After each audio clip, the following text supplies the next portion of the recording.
वाह भाई, बहुत दिनों बाद दिखा। मी मस्त आहे मित्रा, थोडं गावाला गेले. मराठी नहीं समझता भाई, हिंदी में बोलना। महाराष्ट्रात येऊन किती वर्ष झाली तुला? भाई फिर से मराठी, मेरे को बोला ना, मेरे को मराठी नहीं समझता। और वैसे भी हम लोग बॉम्बे में रहते हैं, यहाँ पे तो हिंदी में बात करें या फिर इंग्लिश में बात करें।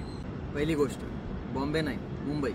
आणि दुसरी गोष्ट, तू माझा लहानपणाचा मित्र आहेस. आज 15 वर्ष झाली आपली मैत्री आहे आणि तुला मराठी नाही येत या गोष्टीची लाज वाटली पाहिजे. भाई छोड़ ना, इतना क्या सीरियस हो रहा है? वैसे भी भाषा is just tool of communication, फिर क्या ही फर्क पड़ता है चाहे हिंदी में बात करो या मराठी में. फरक पडतो, कारण सगळ्यांनीच जर असा विचार केला तर मराठी भाषा ही इतिहास म्हणते.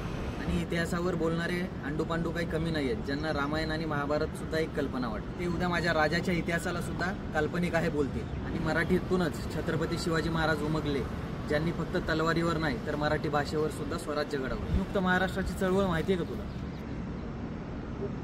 मुंबई आमचीच आहे हे सांगताना लोकांनी हसून नाही तर रक्त सांडून महाराष्ट्र मिळवलाय. बात तो तेरी भी बराबर है, लेकिन इसके लिए किसी पे हाथ उठाना भी तो सही नहीं है.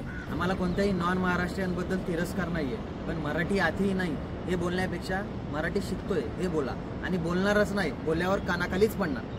बरोबर बोलला भाऊ, मला पण थोडी थोडी आती है. चांगली गोष्ट आहे. मुंबई आणि महाराष्ट्रात राहायचं असेल तर मराठी आलीच पाहिजे. आपण ज्या राज्यात राहतो तिथली भाषा आलीच पाहिजे. आणि कोणतीही भाषा एका दिवसात येत नाही, पण प्रयत्न करशील तर एक दिवस नक्की येईल.